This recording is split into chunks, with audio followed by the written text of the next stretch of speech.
Good evening, everyone, and welcome to yet another Leader Insight Talk. This has been the 36th one for this KMA year. Now, let us all rise for the prayer to be recited by our Executive Director. We come together today with open hearts and minds. May we find clarity in our discussions and strength in our unity. Let us inspire one another and foster a spirit of collaboration and respect. May our actions reflect our dedication to excellence and our commitment to uplifting our community. As we work together, may we encourage creativity and innovation, embracing the potential within each one of us. God, we thank you for this opportunity to connect with each other and help us grow together. Thank you. Thank you, Jojo. Now, I would request our Program Committee Chair and Vice President, Mr. Algius Khalid, to kindly address us with the welcome address and introduction of our speaker.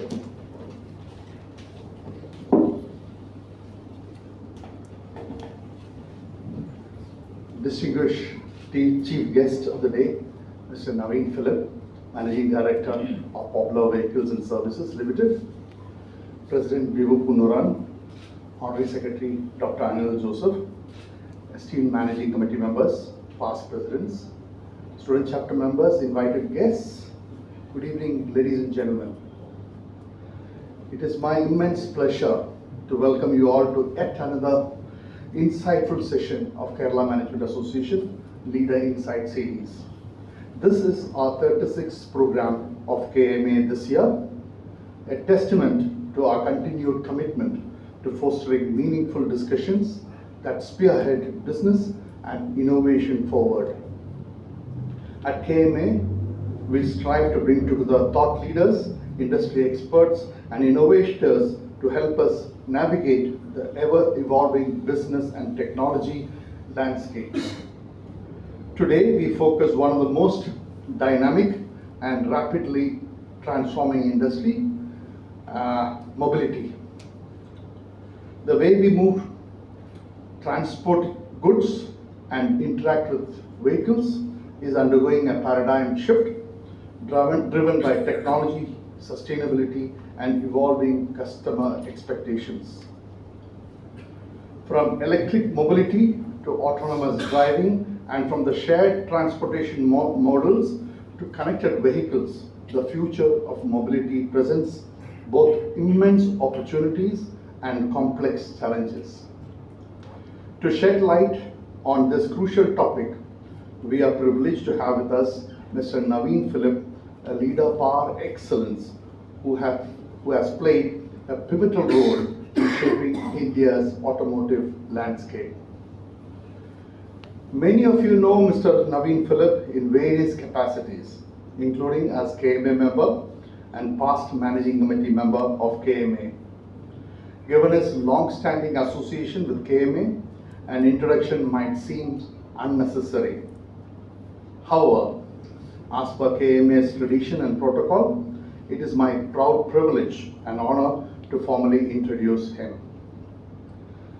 Beyond our professional interactions, Naveen has always been a great friend, always standing by me, supporting and encouraging me across different platforms. In fact, I am deeply indebted to him. One of the first persons I reached out to after being elected Vice President and Program Committee Chair was Naveen, inviting him to address KMA. While he was initially hesitant, it was a recently held Bharat Mobility Global Expo 2025 that helped me to convince him to share his invaluable knowledge on his industry. Mr. Naveen Philip is a director of Kuttukaran Group of Companies and Managing Director of Popular Vehicles and Services Limited, which recently achieved the remarkable milestone of getting listed on National Stock Exchange and Bombay Stock Exchange on March 19, 2024. An engineer by training, he holds a BTech in the Mechanical Engineering from University of Calicut and a postgraduate diploma in Business Management from XIM Bhubaneswar. His career began with Godrej Group, where he led marketing operations before joining Kuttukaran Group in 1997. As the first among the third generation entrepreneurs in his family, he has spearheaded the group's growth for over 27 years. Under his leadership, the Kuttukaran Group has built one of the largest automobile dealer network in India, retailing iconic brands like Maruti Suzuki, Honda Cars, Jaguar, Land Rover, Tata Motors, Bharat Benz, Ather, and Piaggio Ape. Beyond the automotive industry, the group has strong presence in education, running the Kuttukaran Polytechnic College and the Kuttukaran Institute of HRD. It is also deeply committed to social initiatives through KP Paul Foundation, which empowers women entrepreneurs. Beyond business, Mr. Naveen is highly respected industry leader. He currently serves as a regional learning officer for YPO South Asia and learning officer for the YPO Automotive Network. He has also been actively associated with Young Indians YI Fellowship, serving as a past chapter chair and National Youth Affairs chair. Additionally, he is a member of the governing council of the Federation of Automotive Dealers Association. With his vast wealth of experience and deep insight into mobility sector, Mr. Naveen is uniquely positioned to guide us on where the industry is headed, the key innovation shaping the future, and the challenges we need to be prepared for. Ladies and gentlemen, please join me in extending a warm welcome to Mr. Naveen. Once again, a warm welcome to all of you present here, especially our managing committee members, past presidents, KMA members, student chapter members, and invited guests. I wish you all an enriching evening as we delve into the future of mobility, innovation, and the challenges with an industry veteran who has dedicated 27 years in shaping the sector. Now I invite President Bibu Punuran to deliver his presidential address. Over to you, Bibu.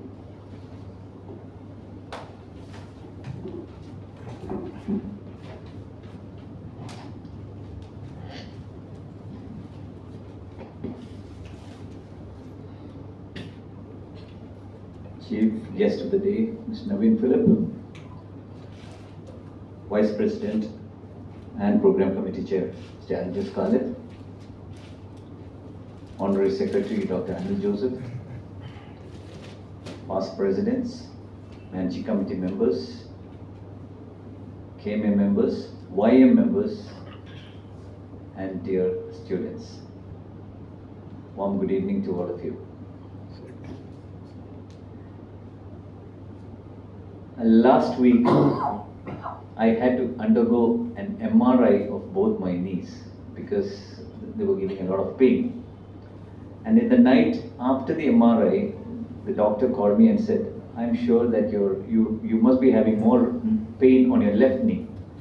And I said, "No, I'm having more pain on my right knee." No, he said it cannot be because you have a fractured left patella or the kneecap. No, I said, I don't think I have a fractured thing because my right knee aches more. That is when I reflected, and then he asked me, "Have you fallen, this, that, and all that?" I said, "I don't remember. I've been active in whatever I've been doing, but then of late I've not been able to do my exercise. That's the reason why I came to you for the scan."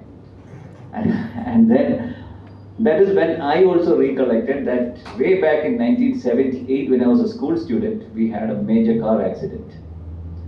And the car, it was an Ambassador, it went and hit head on with a lorry, and that was how this thing took place, and I was hospitalized for about 3 months from my chest downwards. Both legs were fractured and all that. But that was history, and I thought everything is back to normal, and I was doing. So what I wanted to tell you is that was the safety of the cars at that point of time. Now we have, I think, if it is today, that kind of a thing probably would not have happened because of the airbags coming out and the protections and the bars and all that. I think Naveen can tell us more about the safety of cars. So that was it. Then there came the time when your petrol ambassador, you would buy a petrol ambassador and then put in the diesel matador from some place, then take the car all the way to Coimbatore for doing the upholstery, because at that point of time I think Koyas was the in thing. And then came, and I think the excitement that I had when we got the first Maruti 800 at home was great. And even more greater was the pride when the Maruti 1000 came up, and I saw my dad driving a Maruti 1000 home. But if we talk about all these cars to the young generation sitting out there, you probably wouldn't even understand what we're trying to say. And then later on, when I was lucky enough to buy a BMW, and then they said that the car can auto park itself. You just sit in the car and give the commands. I was sitting in the car giving the commands, and then the car was taking a reverse, and then my niece was standing outside, right, our place, and she said the car has hit this thing. I said, no, this car cannot hit, but it really had hit. And then when I complained to BMW, they came, the people, they called someone called a BMW genie or someone. They flew down from some place and said that this can never happen to a BMW, but it really happened to me. So, but then I think again technology has changed so much, and I sometimes fear, it was like, it probably will be like the bicycle that we have or we had when we were kids. We would buy a bicycle from the bicycle shop, and then after a few years we lose fascination of it, or when we grow older, we would just give it to the ironmonger or the Kuttukaran, whomever we call them. Probably, I don't know where there is not going to be electricity needed, if there's not going to be fossil fuels needed for our cars, and it's going to run on solar, just imagine. I think that will be the fate of these cars in the future. I don't know, Naveen, you can probably say. At least this is all the knowledge that I have about cars and mobility and all that, but we don't know. But then we hear of, the shipyard producing electric ships today, and then we call it the zero carbon emission and all that. But again, these are controversial subjects because whether these batteries are actually in the long run going to produce ecological imbalance to the world, we don't know. Or whether at one point of time, somebody would come and say whether fossil fuels would be better and all that. We don't know, we really don't know what we have in store for us. And so that's about the subject that I would probably tell you, or the little knowledge that I have about this whole thing. Coming to Naveen, of course, he's been a great friend of ours, and when we were sitting and chatting together, we were also talking about a personal connection. Because Naveen was telling me Algiers was his president when he was Naveen was the secretary and Algiers was the president of his Rotary Club. And then I was telling that Naveen was my president in our residential association, and I was the secretary. So there's a tripartite connection over there. Anyway, I did not want to keep you from this great speaker, because he's, like he says, he's an industry veteran. He is a respected person in the industry. He's very active in many of the other forums too. And we were lucky to have Naveen as a managing committee member a few years back in KMA, and now he has finally consented to come to KMA to speak to us, thanks to his great relation with his former president. Thank you, Naveen, and once again, I welcome you to address us.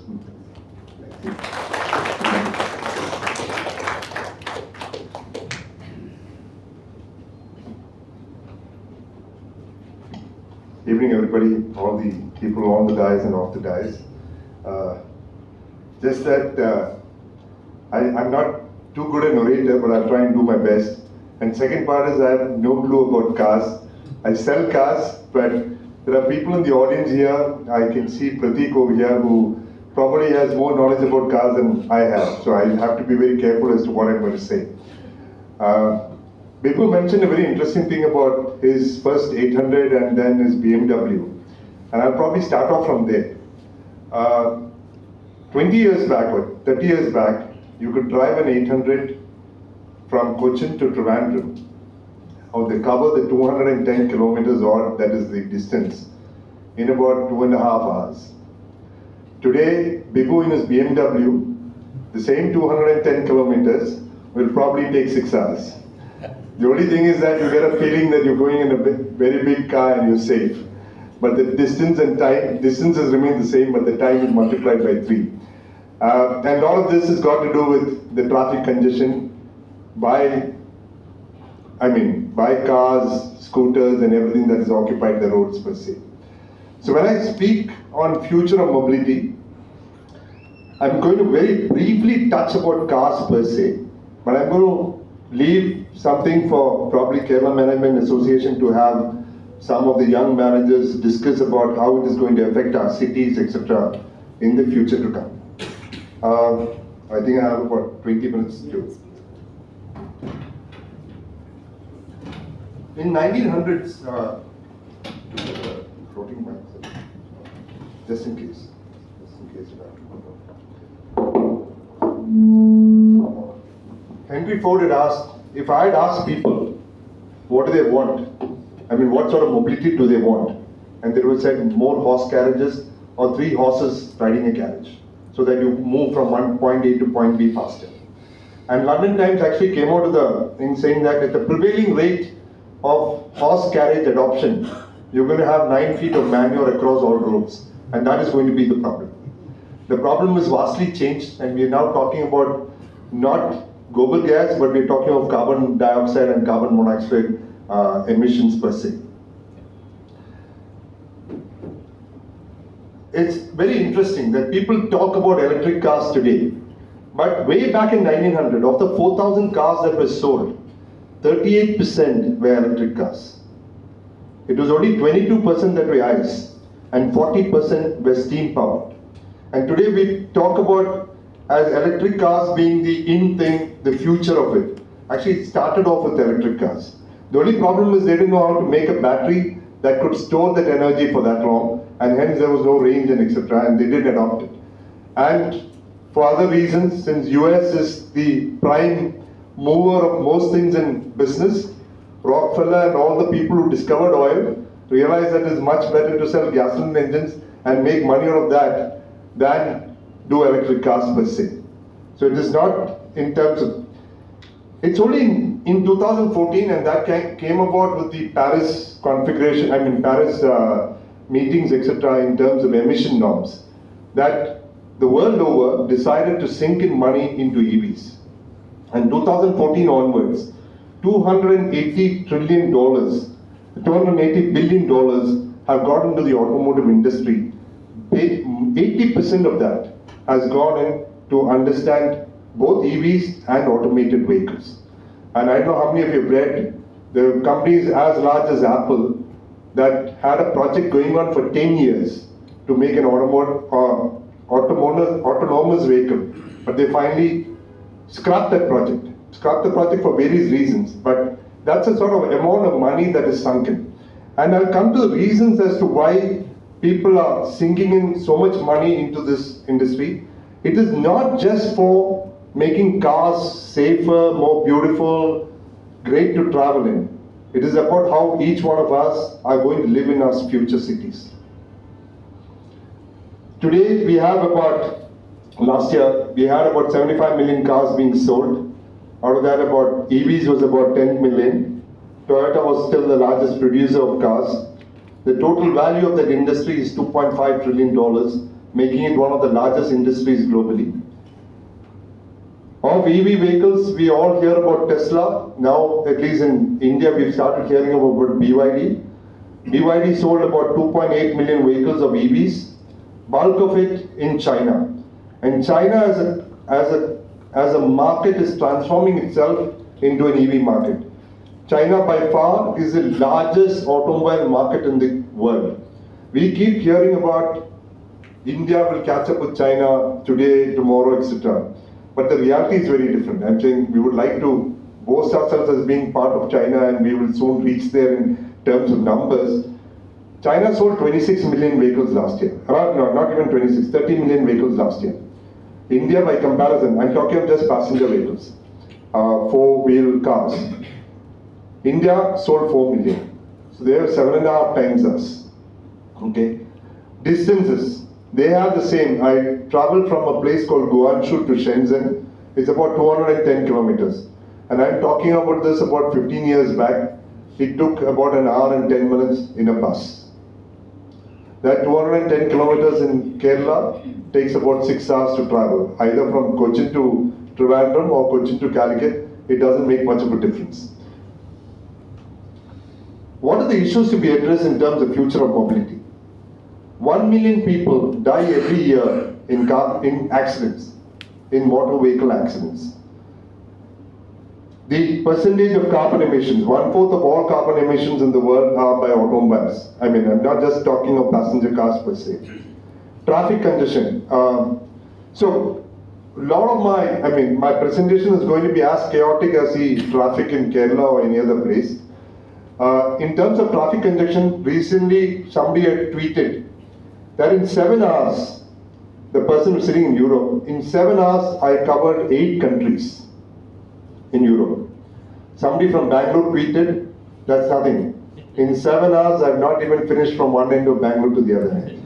So that's what traffic congestion is done. And a lot of it is not got to do with the number of vehicles on road. Because Europe has got a far higher density of vehicles. Its roads are not, definitely roads are broader. And it's not because of population. It is just because of the chaotic way that we travel. 2-wheelers, 3-wheelers, 4-wheelers, cars, cycles, everything. Bibu mentioned the point of ambassadors being, the safety of ambassadors, and now way all the way back down to a BMW and how his knee got injured. An interesting part was there's an Israeli company called Mobileye, and they were taken over by Intel. Intel is not doing too well today, but they bought over Mobileye, which is an Israeli-based company, which is into trying to warn vehicles in terms of advanced warning as to when a cycle comes, when a bike comes, when a car's coming in the wrong direction or a truck or something. They were looking at advanced warning systems, and they decided to try out their systems in about 10 different countries. We worked with them closely in India. We fitted all their outbound and inbound mechanics into vehicles that we drive on a day-to-day basis, as in our own demo cars and everything. At the end of it, I think it's been a 6-year project. They finally gave up. They said in India, there's nothing that works that way. Because you can have vehicles coming from any direction. It is not unidirectional. And hence, we can't avoid accidents. And when Bibu said his BMW could park itself, maybe there is a small flower pot which BMW can't detect because it's not supposed to be there. So it's not easy for even autonomous vehicles to work in India. But I think probably 20 years or 30 years from now, when a whole lot of systems and procedures are put in place, and each of the youngsters sitting here, I think all of us are beyond training, but youngsters, in terms of basic traffic and civic sense, I think maybe the autonomous vehicles will work much better. I'll just touch upon this very briefly in terms of what is the future of mobility. So it is automated, it is connected, it's electric, and it's shared. And a lot of us, I don't know how many of us came here using an Uber, which is your shared. If you look at it, people think about Uber as a big thing that happened, or Ola as a big thing that happened across the world. But I know how many of you have lived in Bombay, or lived in any major city in India. If you stepped out of either VT or Churchgate, there will be autos and taxis parked there. And you can jump into one, there will be 3 other people who will jump into it, and you go to a similar destination. You go from Churchgate to Fort, you go from Churchgate to Nariman Point. It was the first shared taxi thing. I lived in Bombay for 4.5 years, and when Uber came, everybody said, oh, this only thing is, okay, it's changed with technology. You can book an Uber and you can look at shared. But shared concept has been there in the world for a long time, in any populated city. Electric, we've all been talking about electric. There are 3 stages of it. The ICE engine was the first one that it came out in 1900s and all that, made much more, I think, familiar with Ford and the Model T. Electric vehicles have 2 types basically. One is the full battery electric vehicles, BEVs as they're known as, and the other is the plug-in hybrid vehicles, PHEV. So a lot of your anxiety that you have in terms of range of an electric vehicle, where do I charge? Can I charge it? So Bibu and me live in the same apartment complex. There was a huge confusion as to how do you provide charging points at parking. Okay, there was one neighbor of ours who wanted to ensure that if there's a charging being done, if the neighbors, I mean whoever's charging his vehicle, if that catches fire, then he should pay for his vehicle also. So there are a whole lot of nuances that you need to solve for while you have a charging apparatus, which you didn't have with a nice vehicle. So the way that we live in apartment complexes and cities, everything will need to be rethought if electric vehicles can be adopted much faster. Till then, PHEVs, that's plug-in hybrid vehicles, which is you see your Toyotas, your Suzukis, everything, where you have range extenders and you have hybrid engines. So you can fill petrol, run on battery and low or average movement, and then when you want range, the petrol engine takes over. The only problem is that the emissions of that is slightly higher than the electric vehicle emissions. Then you have the connected vehicles. This is started in Europe, in US, and China to a large extent, and this is to avoid collisions. Each vehicle is connected to the other and also connected to the road grid, so that you can pick up awareness of what could be the speed limits, when is a block happening, when is traffic congestion happening, all those things. In India, it will probably take slightly longer time for that to happen, but that's something that will happen. And the highest end is automated. And I'll speak a little bit of that in terms of future of mobility and how we'll have to think about what all will change when these 4 factors come into play. And the first thing that automated vehicles, and they've tried it out in various cities, is parking. So today, if you go to a shopping mall, you used to have, I mean, we all get charged. There's been a lot of controversy only in Kerala, I think, whether malls can charge for parking, not charge for parking, etc. And in our own apartment complexes, okay, how many parking? KMA, I don't know how many parking is there. It's a nightmare sometimes. Probably if you have a 30 or 100 people coming here, where do you park your cars? But when it comes to automated then, you're talking about you don't need space between cars. You don't need to open the door because the car is being parked automatically. You can call for the car. A Tesla car, today, you can be in a shopping mall, step out of the mall, and you can actually order the car to come and pick you up from where you're standing. What that happens is, today, I think apartment complexes, in our apartment complex, I think parking space is sold at 5 lakhs because you need that much space to park the car. Reduce that because it's land being sold, so you need 1 cent of land to park a car, approximately 430 square feet, and you're being charged for that. But just imagine that you just need the space of the car, which is probably about 200 square feet. And how the entire thing will change. How would MG Road look? How would shopping malls look? Just imagine Lulu does not need, they probably have about 1,500 parking slots. Imagine that it's going to be 70 or 100 or 200. That's the way it is. If automated cars come to full automation, then the number of parking slots that a town requires is 15% of what it requires today. Will all those open areas be used for what? For community development, for playgrounds. Today, if you want to play something in Cochin, it's very tough to find. So that changes the way the communities start progressing. And this whole thing.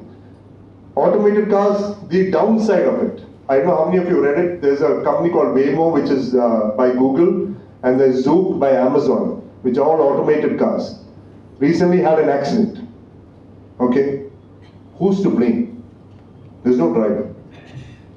Who's to blame? The person who made the car, the software writer, or the person who came and banged the car from the side? And he says that's not my fault. The insurance company had a hard time solving this. Okay, and this would crop up as problems. Just imagine you get hit by a car. There's nobody driving the car. Who do you, I mean, nowadays you see a road rage, you would like to open the door, bang the guy who's driving the car. There's no one. Who do you vent your rage to? I'm saying these are basic things, and in terms of future of mobility, people will have to look at all these aspects. And society has to. There is a study that was done that there are approximately 4,000 engineers working with every manufacturer on creating electric and automated vehicles. The issue is, how many people are working, say in Cochin City or Cochin Corporation, in redesigning the city? There's no one. So you're going to have car manufacturers and automobile manufacturers, be it truck and cars and scooters and auto rickshaws, working on this, and suddenly the city doesn't know what to do. And city has got two problems. One, what do you do with all the drivers who will not become employed? What are you going to train them for? What is their life going to be?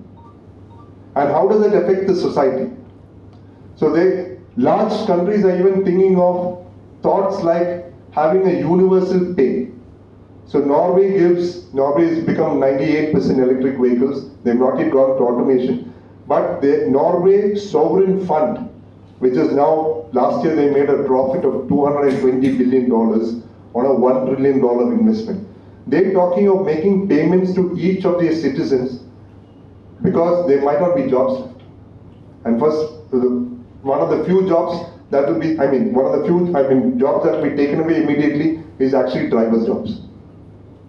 So design of cities, and if people don't work on it, the future of mobility itself is in question. Technology. So in terms of recently, as I said, I don't know how many have read the Ford CEO. Can you guess what car he drives? The youngsters should be able to guess faster, I think. The Ford CEO drives a car made by Xiaomi. Xiaomi. How many uses the Xiaomi mobile? Xiaomi. How many uses the Xiaomi mobile? Xiaomi. Okay. Xiaomi mobile. They make the car. And he bought the car, imported it from China, uses it in Detroit, and says, I can never drive anything else. He's a Ford president. Okay? And the reason is, the Chinese have decided that the car is not important. What they want is a mobile phone to take you from point A to point B. And that's future of mobility. So the Xiaomi car mirrors your mobile phone. So if you're using a mobile phone and you're walking across, you are on the call, you get into the car, the call continues in the car, not even switching on the car. It picks up the thing. If you're watching a video or somebody in the passenger, there's no driver thing, I said. If somebody in the passenger seat is watching a video, and you can have two different videos playing for two different people, walk into your room, and the same video will continue to play on the Xiaomi TV in your room, at your choice. So if you articulate that Dilip's room is this, Dilip's video in the car is at point A, it will continue. It will understand that you are the person who's moved in there. It might be a little bit of a tricky thing for parents and children if they mix up rooms, but otherwise it's all good. So I'm saying that is where they've taken the car to. They're talking about car as a mobile phone. You can seat 4 people, you can seat 5 people, whatever number of people that you want to sit, but basically it's just a technology innovation and you can move from point A to point B. The rest is, in terms of engine technologies that I've already touched on. This is the other thing that I've read. So Toyota president has made a comment saying that all these three, that is electric, ICE vehicle, the plug-in hybrid, that's PHEV, and hydrogen, fuel cell, which I didn't touch upon, because even today, making a fuel cell car is slightly more expensive than making an electric vehicle. The emissions comes down quite drastically from the ICE vehicle, but it's slightly higher than the electric vehicle. Tata Motors in the, Arjit was mentioning about the Bharat mobility thing. Tata Motors launched the hydrogen truck, but it's much more costly. It's about 6 lakhs, so it's about 20% costlier than the equivalent diesel truck. But it is going to be part of the future in terms of powertrains. I will skip a few slides for want of time. So some of the predictions, as all consultants do predictions, is way off the chart. And COVID threw off a lot of things off the chart. So this was a prediction that by 2025, 90% of cars will be connected. Unfortunately, it's still about 30-40%. But when I talk about connected cars, and I think Vibhu talked about the BMW Genie, today, most of the cars and a lot of trucks, you can diagnose the fault remotely, solve it remotely. So if you have a problem with your BMW, Mercedes, Range Rover cars, the fault code will come up on your slide, on the screen of the car. You call up the help center and say fault code 402. 90% of the time they can solve it without sending anybody to the car, or they can solve it because it's a software update that needs to be done. And when it comes to software update, as I said, there are a whole lot of drawbacks about automated and other vehicles and the software thing. If you remember, there was a Florida flood and hurricane that happened probably about 2-3 years ago. Tesla, Elon Musk gave all Tesla cars within that vicinity a 200-kilometer boost of range so that they could move away from the flooded areas. Now the question that the consumers ask is, if they already had the 200 kilometers extra range in the car, why was I not given the choice before? And that choice was not given to cars in other states. It was given only to Florida cars. He could pinpoint how many cars are there in Florida who are facing the flood situation, and those cars got the extended range. So who owns your car? And the next problem. One of the accidents that happened in California with autonomous vehicle is because a young kid, a 14-year-old kid, hacked into the car software and decided that it would reverse and not go forward. A standstill car. So these are challenges that would come up in terms of future of mobility, and these are challenges that not just the autonomous vehicles or the manufacturers need to solve, it is also challenges that the city has to solve or the government has to solve. I'll skip a few of these in terms of paucity of time. And I'll just go to. There were 1.2 billion vehicles on the road as of last year, and about 2 years back.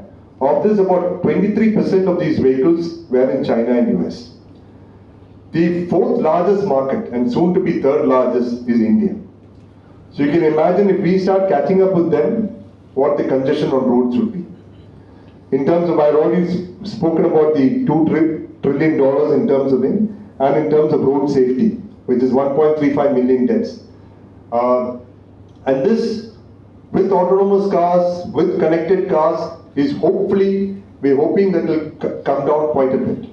But again, the cities and the government have to take cognizance of it and work with these manufacturers, which is not happening today. I know how many of you have heard the song Little Red Corvette by Prince. It's a very lovely song. But today, you are not going to be the driver of the car. In fact, probably you can just, as a passenger, sit in the car and software and AI will do the rest of it. Now the question is, do you know what is the biggest reason why people buy a car? People say it's to move from point A to point B, but that's not the biggest reason. I'll come to it, but any guesses? Neighbor has a car. Neighbor has a car. Any other guess? It is called, and they've done innumerable research on this, and it's called car pride. I own a car. I own something. It's very personal to me. It's the second most important thing after buying a house. So when you have these things, the basic car, the software and AI playing, are you able to differentiate? Will there be individuality? So these questions have not been answered yet. So that's one large question mark in terms of the future of mobility.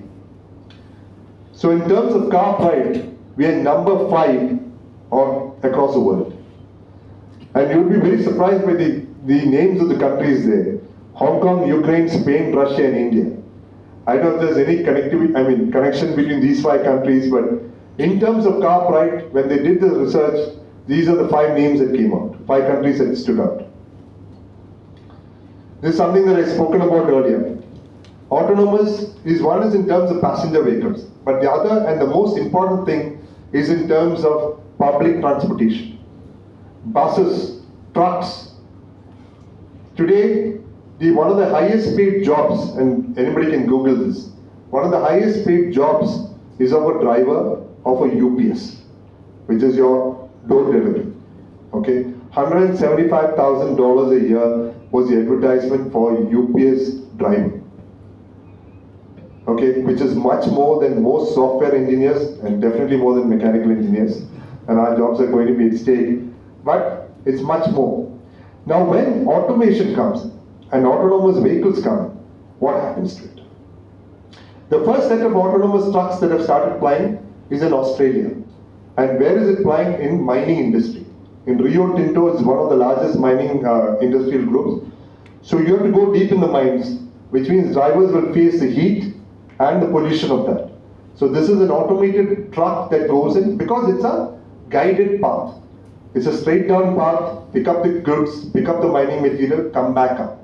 So if you have already well-defined paths, then autonomous vehicles in public transportation will take over. So just imagine from MG Road, from one end of Devra and all the way down to Banerjee Road Junction. You have buses running, which are connected buses, autonomous buses, picks up passengers and goes. The biggest advantage of it is there is no tiring of the driver, no accidents, and it's comfortable. Okay, there's nobody who's, when you're trying to get into the bus, the person doesn't press the accelerator. It's well defined. So these are things that will happen. Emission. I think Bibu touched upon this briefly in terms of is the battery electric vehicle actually emission perfect. But even with the battery issue being there, battery electric vehicle is about 25 to 30% better off in emissions than the ICE vehicle. The only issue here in terms of buying, and I'll come to a slide later on this, is that the resale value of the vehicle. And today, if you ask any Indian or most people across the world, what is their biggest concern when they buy a vehicle or buy a house? House at least appreciates, you hope. A flat might not appreciate, but a piece of land would appreciate. But a piece of car usually depreciates. Okay? And in battery electric vehicles, the depreciation is far faster. Because nobody knows how long is the battery going to last. How has that person used that battery? So unless you have transparency, it will become a big problem there. Today, as we speak, the cost difference in terms of manufacturing is about $10,000 between a battery electric vehicle and an ICE vehicle. And which is why in India, today the adoption is 1%. Of the 4 million vehicles that got sold in India, approximately 1% was electric vehicles. But we as Mallus can take proud that approximately 4.5% in Kerala is electric vehicle sales. Is it advantageous or not, or is it because the Mallu mind is that Nyan Adi Medikana is, as man mentioned in the thing, neighbors envy? That could be the reason, but we are fast adopters of it. This I already talked about in terms of the car pride. Yeah. So this is something that, as I said, cities and future of mobility. Now this is a thought that I would leave to youngsters. What all does it affect? What does mobility mean? And in what in terms of future? So employment, healthcare, services, all those back. Long-term national vision. I don't know how many of you know, logistics cost in India is approximately 16% of the cost of a good. Okay? World over, it's about 5 to 6%. How do you solve for it? Would future of mobility solve for that? And it's also in terms of the road network, etc. Last mile transportation. All of us think about last mile transportation, I think only of Swiggy, Instamart and Zomato. But there is a much more crucial play in terms of last mile thing, is in terms of actually getting goods to the people that really require it, in terms of medicines, in terms of ambulances, in terms of public transportation. And the dichotomy there is that, and probably Kerala is the best example of it. Kerala has got an aging population, not given the youngsters sitting in front of me, but Kerala has got an aging population. Our average age is twice that of the national average. National average is about 27. 29. National average is 29. 29. Kerala is about 48 or 50. And in some districts, it's about 60, 65. Couple of things come with this. One, how do you get technology usage to them? So recently, I think at the SCMS 50th year anniversary, the Minister Palnivel from Tamil Nadu, the IT Minister, had spoken about it. He said that all of us talk about Google Pay, everything, and it's all technology, okay? Or you can do UPI payments on anything. The problem is that the older the people are, the less likely they're going to use it. The poorer the people are, the less likely they're going to use it. The less educated people are, the less likely they're going to use it. And these are the people who require all this. So how do you ensure that you develop last mile connectivity for them, make it easy for them to get in? If my mother has to go by Uber, she's 82 years old, I have to book the Uber. Okay? From her location to wherever she wants to go. It's not easy. Suppose if I don't have connectivity, I'm not in a place with connectivity. So how do you ensure that geography, demography, etc. work in your favor when you're designing the future of mobility? Because it's a key aspect. 70 years back, when the automobile industry was taking off, they did a study in US, because US was the first country. Two sets of people wouldn't get employed for basic reason of lack of mobility. It was women and the underprivileged, because they didn't have their personal cars. And in US, public transportation is unheard of, except in small cities, a few cities per se. And the same thing would play out again when you have the future of mobility. It affects the aged, it affects the poor. So how does the government work with automobile companies to ensure that these challenges are taken care of? Today, for example, if you want to go from Cochin to an interior place in Idiki, you have to use multiple modes of transport unless you have your own personal vehicle. But otherwise, you use a public transport bus from going from Cochin KSRTC to, say, some place in Idiki. Then from there, how do you go to the interior place? You have a shared cab, shared auto, shared motorcycle, all that sort of thing. So the people in the rural area get affected the most with any technology advancement that happens. So how do you utilize autonomous vehicles in these locations? And how do you deliver it cheaper? So these are the challenges that I think probably Kerala Management Association should probably have a paper with it with government officials as to how in Cochin itself you can adopt to these. You have the metro, but when the metro was designed, if you look at one of the key things is geography is key. So our metro was designed, it didn't go to Kakinad, it didn't go to the airport, it didn't go to probably the areas that were occupied like Fort Cochin, Topumpadi, all those areas. How do these people, or Waipin Islands, or any of the Goshri Islands, how do people connect with a service as good as a metro? So geography is key. One of the few countries across the world that adopted metro very nicely was Hong Kong.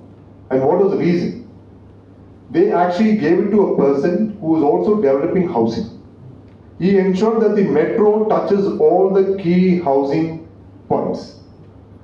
We have designed a metro which is to run through MG Road, Banerjee Road to a large extent, and most of it is shopping areas. So for people to connect to that, you need a last mile connectivity. So all these things need to be thought about when you actually think about the future of mobility. And future of mobility is not just autonomous vehicles or faster vehicles or electric vehicles. And this is what I talked about earlier. This is something that I touched upon. All the Chinese companies, Xiaomi, Xpeng, BYD, and there are 30 other EV manufacturers in China making cars. In India, we have about 6. Out of the 35 odd Chinese manufacturers, about 3 are profitable. The remaining are, but they're innovating like crazy. So if you go to China, you can do a multimodal transport by booking the entire thing within the car. You can decide to take the metro, you can decide to take any boat, or you can decide to take your personal vehicle. You can make all the bookings there.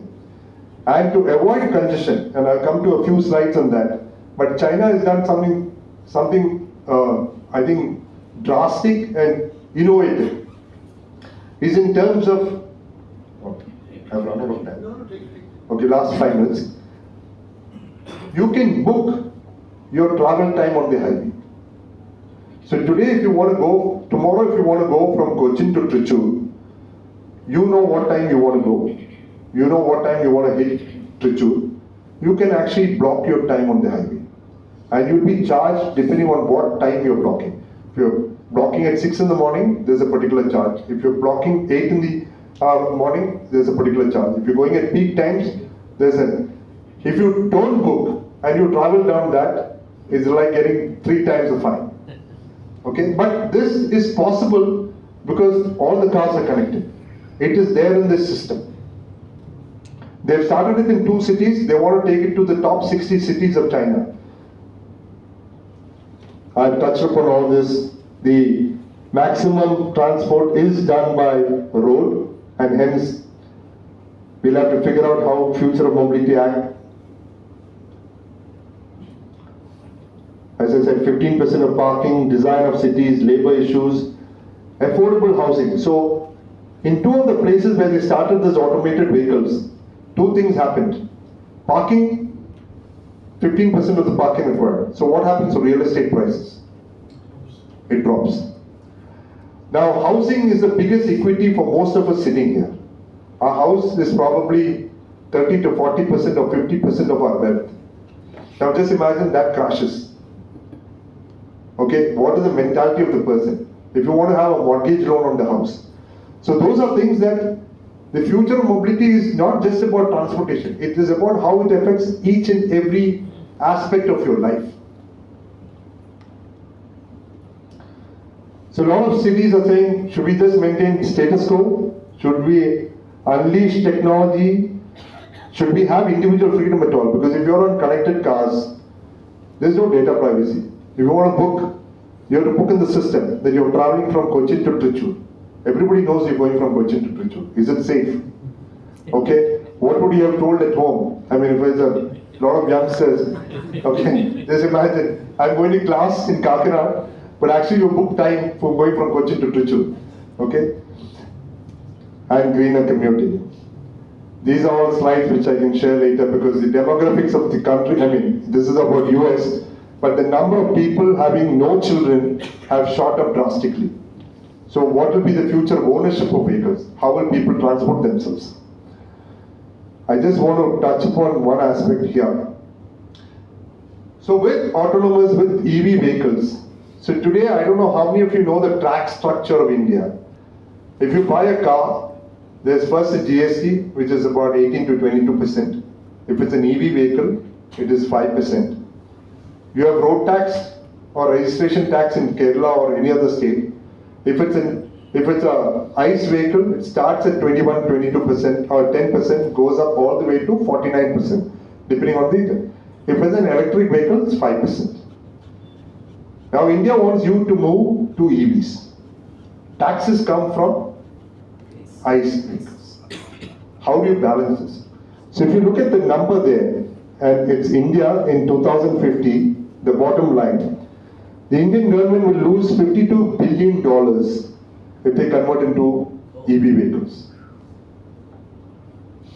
So either personal taxes can go up, corporate taxes can go up, all that can go up. Because if it is autonomous vehicles and EV vehicles, and as I talked about earlier, in terms of future of mobility, if housing prices come down, 2 things happen. Housing prices come down, we feel affected. But where is the corporation going to take money from? Property taxes come down because it's on the housing price. It's on the building price. So a whole lot of things to be thought about as a government as to what they want and at what stage of development they want. So I leave it to you, all of you with these thoughts. There's nothing further. I mean, most of these are slides in terms of how the industry is gone. This is a bus versus 60 cycles. versus 60 cars to take 60 people around, and the amount of space that it occupies on roads. And how do we move from private to public transportation? I'm a listed company selling cars. I'll get shot in the head and my investors will kill me if only buses get sold. So hopefully the change will not happen that fast. But for the good of the country and for the good of people, I think public transportation is part of the future of mobility. But car pride, and as ma'am said, neighbors envy, owner's pride will always be there. So leave it with you. I mean, I know I've not probably done justice to this, but I think there are a whole lot of thoughts when you talk about future of mobility, and it's not the power of the car or the electric or the PHEV or the BHEV, etc., or hydrogen fuel cells. It's about the entire city being transformed with the way things will get connected to. Thank you.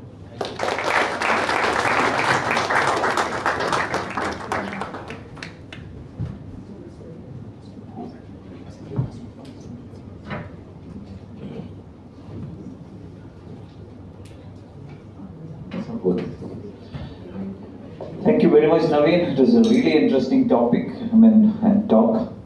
And now the floor is open for questions. Pratik, yeah, the first one. No question.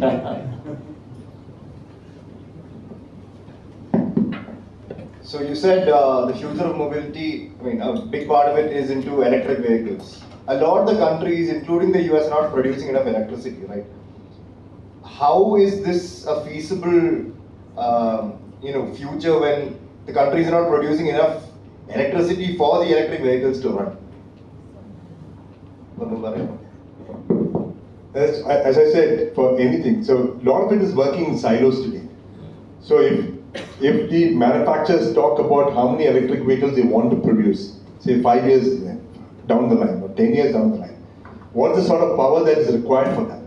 And if the government has that information, and how do they develop power for that? So unless it works in tandem, this adoption will never happen. So your question is perfect. I'm saying, so Kerala at least has got, part of it is hydroelectric power, okay, but large part of it is thermal power. Now to produce thermal energy, to put it into a greener vehicle is absolutely nonsensical, okay. So Kerala also has to move that way.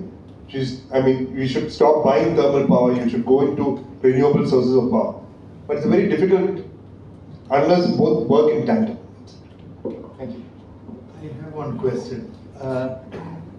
You mentioned that the GST is only 5% for EV, and I understand the fully imported EV is only 15% import duty also, compared to 60 to 100%, 175%. So it's a big difference for EV if it is imported completely and sold it here. So if it is so much of benefit for EV, why is Elon Musk not coming here and Tesla not coming here? But what else is he asking for? 5% GST to what? Zero he wants it. What is it? What is that mindset? So yeah, I'm not commenting on what his thought process is, but in China, and I'll come to why I'm saying this. In China, there was a rule that any automobile manufacturer that goes into China, it has to be a 50-50% collaboration with a Chinese local manufacturer. The only person who got away with it was Elon Musk. He's gone with a 100% subsidiary there. The reason why India, he wants a whole lot of things to be done. One of the key factors that India has said is that one, technology, in terms of free technology happening. But the most important thing is they wanted, I think 65% or 70% of the material has to be local, which is not doing. Just one point. Is there a car safety is part of the statutory norm, just like emission?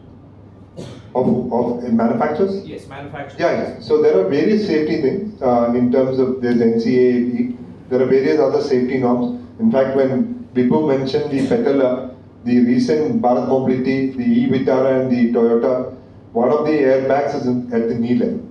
So there are various safety norms. Which one you want to adopt is your aspect in terms of, because the cost structures change.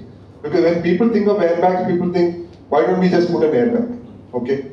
But when the car collides, there is a sensor under your seat which has to give that feedback to the airbag to see if the collision is warranted in term for the airbag to deploy. So you have to add 10 other chips into the car for the airbag to deploy. So I'm saying there's a cost factor to it also. And in India, we are okay with lives being destroyed, Yeah, that's what but cost is very Yeah, important. mileage.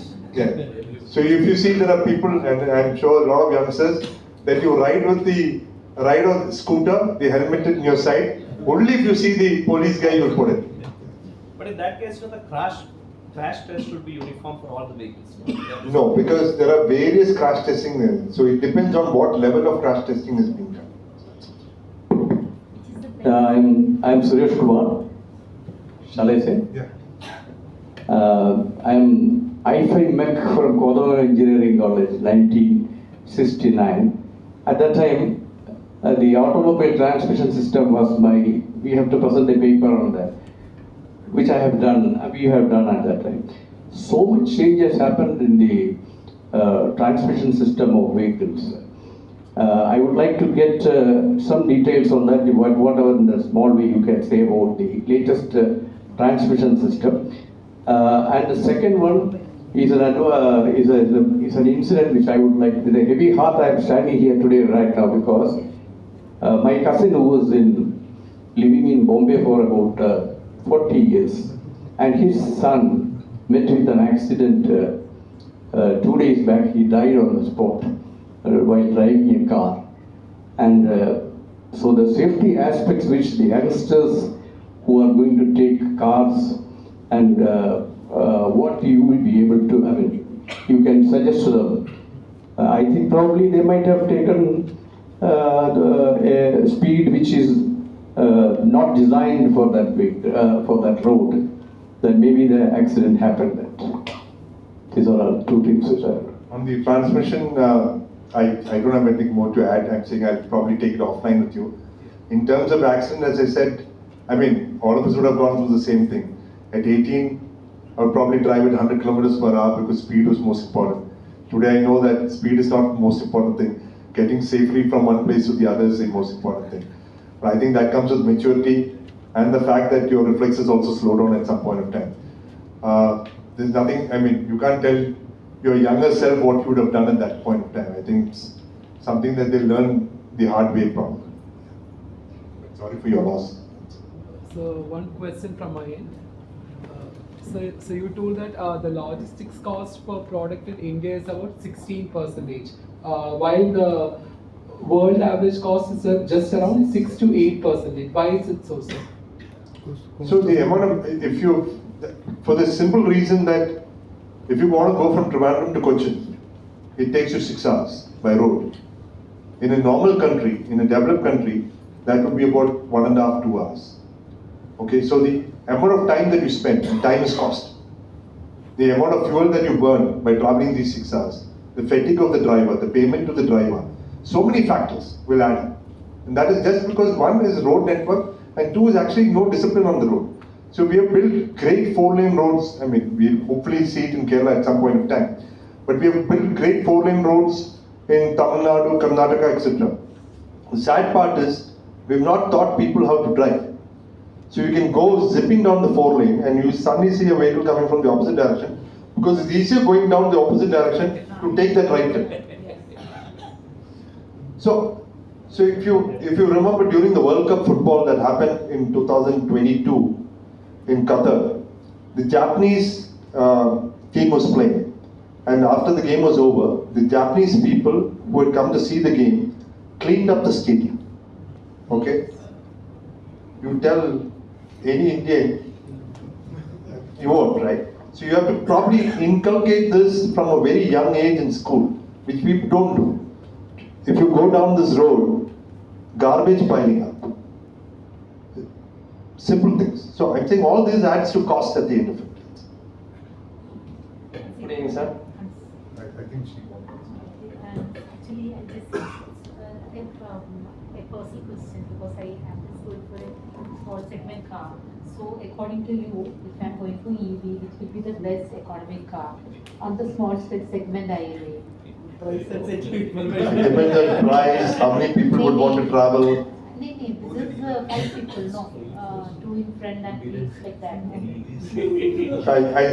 mean, there are enough choices, so I'll take it offline with you. Sir. Yeah, that's fine. Very sensitive information. Yeah, you please. My name is Christoph. We are from Sarabia. Your talk was very useful and we get a lot of data from that.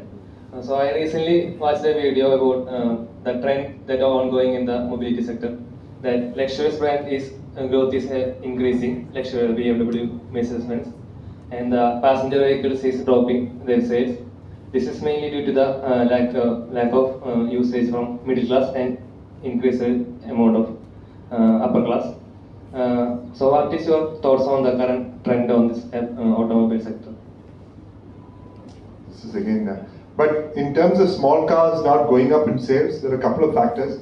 But the main factor is, as somebody had asked, in terms of safety norms and BS6 norms that came into play. If you look at a Wagoner, which was priced at around 4.5 lakhs to 5 lakhs, today the price of the Wagoner is about 6.5 to 7, which means the cost of the vehicle has gone up by 50%. Now, when most of us who are probably salaried or in business, none of our earnings have gone up by 50% in those 3 years. Okay, so obviously that vehicle is out of reach. In terms of luxury vehicles, and luxury, not just vehicles, but luxury goods across the world, 2020 COVID, 2021 COVID to a large extent, most of the spending was curtailed. There was no travel, there were no large weddings, so many things didn't happen. And also mindset change. A lot of people who would probably save for the next generation, even in India, decided that we might not be there 5 years from now. Right. So might as well spend the money. And I've not spent it on travel, I've not spent it on luxuries.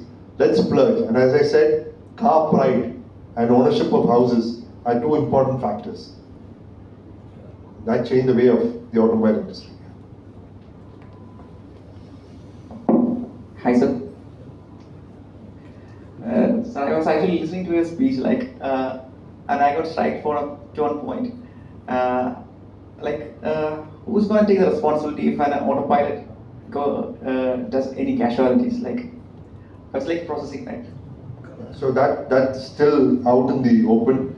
The insurance companies are working with both the automobile manufacturers and the software to try and identify how do they insure the vehicle and how do they insure for third party and how do they assign responsibility for this.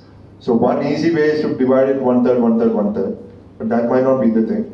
They've also, in one particular case, they've actually made the government also responsible because the signals didn't work properly in terms of the automated. So it's a very complicated thing, and India today, we have a very simple rule. Big car hits small car, big car problem. So it's a very simple rule. So we have jugaad in that concentration. But funnily enough, in India, the insurance is always on the car. Okay, it's not on the person. But in US and most developed countries, it's a combination of insurance, both on the vehicle and the person driving. Here the funny thing is, I can take a car, I buy a car, I go crash it 3-4 times, I have multiple accidents, and then I sell the car to Algiers. Okay? Now Algiers will pay the higher premium. He's a great driver, but he'll pay the higher premium because he bought the car that I crashed. I will buy a new car at a lower premium. So a lot of things are still out in the open. Thanks, sir. Do you think that disciplined drivers will reduce the number of accidents and quality of road safety? Disciplined driving. Disciplined driving. One whole saying is that if you want to see a culture of a country or a state, just look at the roads, how the vehicles are driven. Do you think that then you can inculcate that discipline from the school itself, or teach the driving school teachers how to drive? So that's something that we're doing actually. Along with SCMS, we have started something called Road Safety Program. Because when I said there are 1.35 million deaths in a year across the world, India contributes a very large number to that. And in India, Kerala contributes to one of the largest numbers. Okay, and it is not just because of disciplined driving, it is because of actually not teaching anybody basic civic sense. I mean, not just the drivers, but even people walking on the road, or cyclists, or two-wheelers, or auto rickshaws, everything. I mean, if you have a place like Meghalaya, or if you go to a smaller state, if there is a signal, they will stand in a line.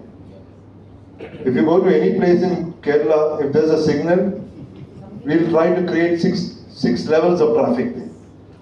Obviously, accidents are going to happen. So that's something that we need to inculcate people with. And these are things that not just corporates, but I think government needs to participate in a much larger way. One second. Ravi, I'll just add on to what you just said, because you were talking about driving school teachers. When my daughter, I had actually sent her for this thing, driving school final touches. And when she was waiting at the red signal, there were no other cars. This driving school driver is telling her, "Why are you waiting?" He is encouraging her to cut the line and to go forward. So that is the culture that we have right now, which we have to change. Definitely. And another thing that I have always told my children is you'll also have to be very careful if you see a bike flying over you. Because that's the way things are right now. What will happen to that discarded factories? Because a lot of filthy works are coming up. So after 5 years, when the life is over, what Yeah. you do with that? No, so there are recycling even for batteries that have started to happen. Hi sir, thanks for this insightful presentation. Just one management level question I had. See, if you see like the car ownership in India, it's around 8%, whereas compared to US, UK is more than 50-60%. The second fact which I have seen that the majority of the road accidents which you have mentioned is coming from the two-wheeler. So to solve these two problems, ideally there should be a more push towards vehicles which are in that affordable segment. So basically this two-wheelers come from the rural market. But after say the Nano or earlier there were some Wagners and all Sandro. But of late what I'm seeing is that majority are in that 10 to 12 lakh above segment. So from the manufacturer side, you are losing a huge market share, and also the accident problems are still. So is there any very particular reason? This is what I mentioned earlier, that the tax structure of India, we still see car as a luxury good. But we also have to see that in terms of accident, in terms of, so we're just talking about deaths over here. About 5 to 7 times this is in terms of disabilities caused by accident. Lose a limb, lose an arm, so that the government is actually not thought of. So I'm saying, unless the government and the industry sits together and then look at, so why are you taxing people? Why are you taxing when you're buying a vehicle, thinking that's a luxury good? But you have to think about it in terms of, can it save lives? If you move 10 people from a scooter to a car, would it be far better? You might earn less as taxes, but would it be far better? So these are things that, as I said, there are a whole lot of engineers and MBAs trying to figure out on EVs and other sets of vehicles, but there are very few designing in terms of cities or designing public policies, which is the lack of it. Tomorrow is a budget day. What is your expectation, especially from So expectations of most people are always the same. We should have more money in our pockets, so income tax level should go down, so people can spend more. Taxation level should go down, so the price of goods should fall. From auto industry perspective? From the auto industry, I think the small car, I think they should reduce, but unfortunately GST is no more part of budget. It's a separate item altogether. So one doesn't expect anything unless there's a boost in terms of, either in terms of liquidity ratios for the bank so that interest rates come down, and in terms of income tax rates.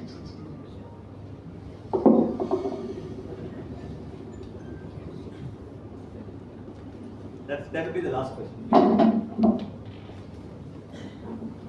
Before my question, you were talking about the taxation of the EV and the fuel. But don't worry, when the people switch over to the EV and hydrogen, naturally the government will think of increasing the tax. That's sure. And another thing is that, you have not mentioned about the solar power. What is the future of that also? Because I think hydrogen and EV will be more, popular vehicle in the later stage. But what about the solar? What is the opportunity for that? Solar powered vehicles for cars is still a challenge because then the capacity of the car reduces to a large extent. There are solar powered boats and a few other things that are coming up. So in terms of future of mobility, there would definitely be solar powered vehicles, whether it's on cars or on boats or anything of that sort. But in terms of actual on-road vehicles, the chances are lower. The only thing that solar power would do is in terms of the charging mechanism of vehicles. That can be solar powered. So even the government charging facilities they set up, and I think Pratik asked that question in terms of how is electricity going to be generated, and that actually solar would play a much larger role in the future.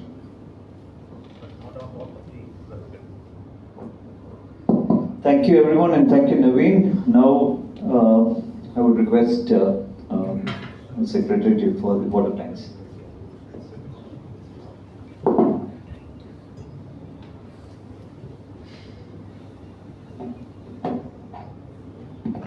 Good evening all. So, Respected President Bibu, the Vice President LGS and the Program Committee Chair LGS Khalid, the Speaker of the day Naveen, the fellow MC members, members of KMA, students. Indeed, it was a very interesting session, challenges and innovation, and we had a challenge here today. The hall got full, and we have to take the people to the down hall, the Godrej hall down there, and we have to do YouTube coverage. So that was the spirit of that's the interest of the people who have come for here, and that hall is also full. So let's give a good round of applause for the speaker.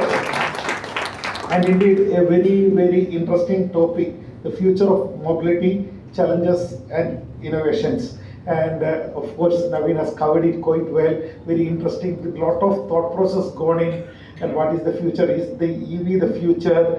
Is the hydrogen is going to change? Or as now Trump has moved out from the Paris Accord, will we all go back to the fossil? Because they believe in drilling more and getting the oil out and go back to the system. There are issues connected with EVs, and as an engineer, I can tell you, as the part of the National Building Code, the fire department has asked us not to give license for EV charging in any floors below the basement, because of the failures happening. And that code is going to get revised as part of National Building Code of 2025, where we are part. And I was very surprised to have this discussion happening, and being part of that, I found that they are not going to allow any charging point below basement one, and the fire department has explained in detail. That's the National Fire Department. So there are challenges connected, like Pratik pointed out, where the electricity will come. We agreed for the treaty. We told that we will come by 2050, we will come out of our government. Prime Minister itself changed that now we will do it in 2070. And we don't know, with Trump coming in, he walking out of the Paris Accord, what is going to happen. So these are all evolving now, but we had a very good experience of what is happening in the mobility, where the sector is going, and what we can expect. But one big challenge, like Naveen pointed out, there is a huge gap between India and China. Other than one thing, only in the population, we are already crossed down. And that's one aspect. With that, population is a big strength.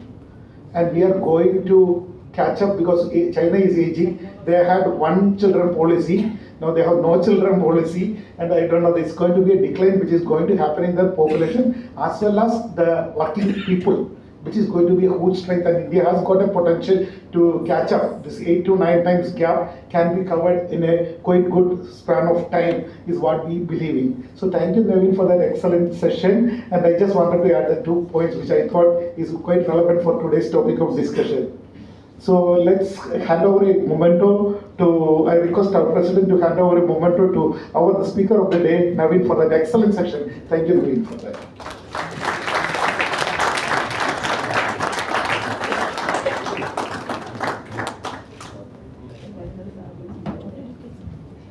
Coming to a personal note, I know Naveen for quite some time. We were the PTA members in Rajagiri school together, and he's an ardent sports person. He plays football, comes to regional sports center quite often, where I've served in the committee, and they have a very wonderful team who keeps on playing there. So it's a very good sports person also, other than a very good speaker. So and more importantly, next week we have a very interesting session coming up. And I have to go to this thing because I don't know this term. Transhumanism. Transhumanism. Oh, okay, right. So transhumanism is a philosophical and scientific movement that aims to improve human capabilities through technology. Transhumanists believe that humans can evolve beyond their current physical and mental limits. And this is going to be delivered by Mr. Mohammed Ansi as Managing Director, India Guidewire Software. So very, very interesting topic coming up next week. So join us for that session. I know that today we had a very wonderful pack of people attending that. Thank you very much, MC members Dilip and Tom, for joining us. And thank you all the members who we have seen that now we have to, like I always say, as an engineer, I'm worried when the number goes up and when has been part of that. But luckily we have 2-3 calls below, and as the way Algiers is coming with new speakers, I think all our calls will get full, and telecast has to be covered in all the area. Thank you very much for joining us and keeping this thought process. Let us discuss, debate, and I always say, this is what we learned today. Let us try to put it into practical use and work out. And that trend of us believing that whatever is coming new is the good, let us try to relook into, and there might be a reversal of technologies also likely to happen with Trump very adamant of drill and get the oil out. Thank you very much. Thanks a lot and have a great evening.